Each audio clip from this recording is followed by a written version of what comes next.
first thing I want to ask you is when you Google Slash and you put did Slash, the first thing that pops up is did Slash quit smoking?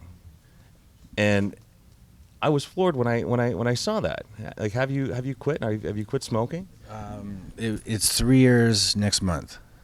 Like, we chatted, I think maybe 6 years ago, with the Velvet Revolver, and the amount that you like, it was like, when I saw that, I was absolutely floored. Like, I can't believe that Slash quit smoking as a smoker, and who has failed miserably countless times. And I didn't have any. I mean, I quit all of a sudden. I didn't even. It was not like something I've been working towards.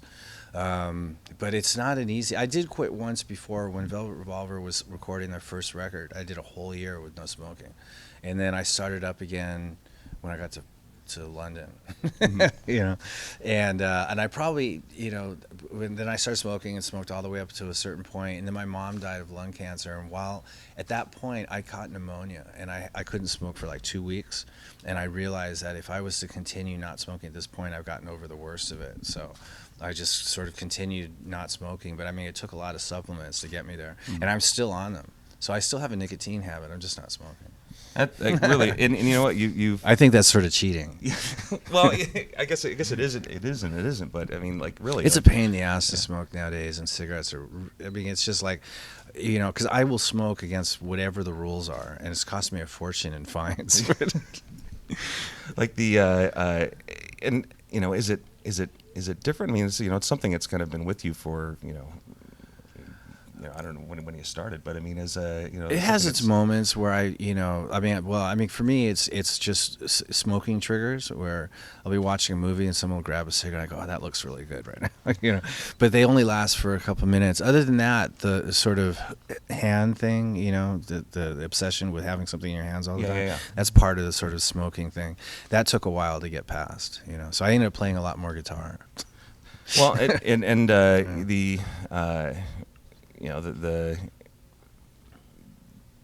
to me the new record sounds like you've been playing quite a bit. Like it just feels like that's an interesting segue of riffs. You know what I mean? Yeah. I mean, I don't know what you want me to say to that. Well, it just feels like this this album has a lot of you, and I know it sounds like a kind of a dumb question, but it really feels like you. And am I wrong? I mean, no. I mean, it's definitely, I had sort of a release, to get involved with something where I could just do whatever it was I wanted on the last record, right? But I did, worked with a lot of different people, and it was a very sort of eclectic project. Where in this one, it was a very free-form, very focused rock and roll band recorded live in the studio. So different approach, and yeah, I guess I would be all over it because. Yeah. Well, and it also sounds like a band. Like yeah. It sounds like it's got that feel all the way through. Well, these are the guys I've been touring with for the last almost 2 years, and they are all great musicians, and in playing with them on tour, I realized if I was going to do another solo record, I would just do it with these guys, and so that's basically what we did. So is that like when you first started with them? Was there something in the back of your head like, okay, no, maybe I'll... I had no idea what I was doing. I mean, I went from making that last record. I met Miles Kennedy during the process. Tail end of making that record, I had some songs left over that I couldn't think who should sing them, and I've been hearing so much about this Miles Kennedy guy. So I reached out to him, sort of like in a shot in the dark, just to see what would happen. And I sent him some music, and he sent back the demos with his vocals on them, and I was just floored. So he flew to LA and we recorded 2 songs together, and we just had this natural sort of chemistry, songwriting chemistry, and we got on really well. So I asked him if he wanted to do this tour that I was putting together to support that record, and he's in a band called Alter Bridge, and so he was on a break from touring with those guys, so he signed on to do this tour. And I hired Brent Fitz and Todd Kearns as the rhythm section, and we took off on the road, and it just sort of snowballed from there. And a really, really great band. It was like sort of a godsend how everything came together. Seriously, it was like, wow. Because I do pickup bands all the time, and they never rock like this one. Well, that's the, like, because you're you're all over the place. Mm. Like like how many you need, 5 hands to see how many bands or people you've played with, or recorded with. So it's got to be a nice feeling to kind of have that going in. This is it. It was nice to play with a bunch of people that were completely like-minded naturally without having to try, and so that I could just do what I really love to do best, which is really hard-driving rock music, and just have the right band to do it. So it's been a lot of fun. It's been very cathartic. I'm curious about your Twitter account, because I really enjoyed following you along the recording of the record, and like the little updates, and it's really kind of the first time that it's felt like I've had kind of an inside feel of what the what's going on as it's leading up. Right. Is that something that like are you doing that? Is No, that yours? yeah, I do it. It's the only time that I don't do my own Twitters is when or tweets, so to speak. I hate that word though. Anyway, but the only time I don't do it is when my office will put in like some sort of quick update of some sort. But I do all the sort of real time, like what's happening. So I think, as a guy who's got like thousands and thousands of followers, I mean, does it get annoying after a while, and all of a sudden all these people tweeting at you? And I don't have the notifiers come up on my thing, so you're not. I don't follow people. I mean, I follow a lot of people, and I read what they what they tweet, but I don't read my tweets, like what comes back at me, because it's a little overwhelming. Yeah. And it could be extremely negative or extremely positive. It's best if you just don't read it. Yeah. Well, like I said, it was really, just as a music fan, kind of feeling like, okay, this is, we're going in today to do the vocals, and Right. Miles, and he's killing it right now. It's just like, wow, how cool is that? Yeah, and you don't really think about what you're doing. You just sort of like, well, this is what's going on right now, and you just put it in there, and off you go. Excellent. So what's the you're playing tomorrow night in my radio station in London. We're presenting you coming up in July, which should be your big date this summer. What else? What are the plans for touring on this record? Well, we're just doing starting in May. It really kicks off a full world tour. So we're gonna. We start in the States, and then go to Europe in June, Canada in July, and then we go to Asia, and we're going to do some new stuff too. We're going to go to India for the first time, and we're going to go to South Africa for the first time. But we're going to do as extensive a world tour in a year as we can.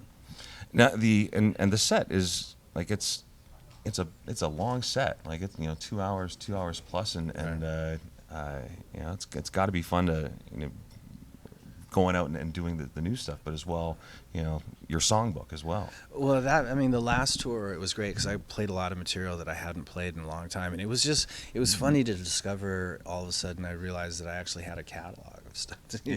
Because I've been in so many different situations where I tried to stay away from old stuff. In Velvet Revolver, we didn't really want to go back too much and rehash any old stuff. And in Snake Pit, it was all about whatever it was that we're doing now. But for my last record, it was such a hodgepodge of different things that it just seemed like for a set I could just do all that. It was sort of like the discovery of what sort of doing a solo tour was like.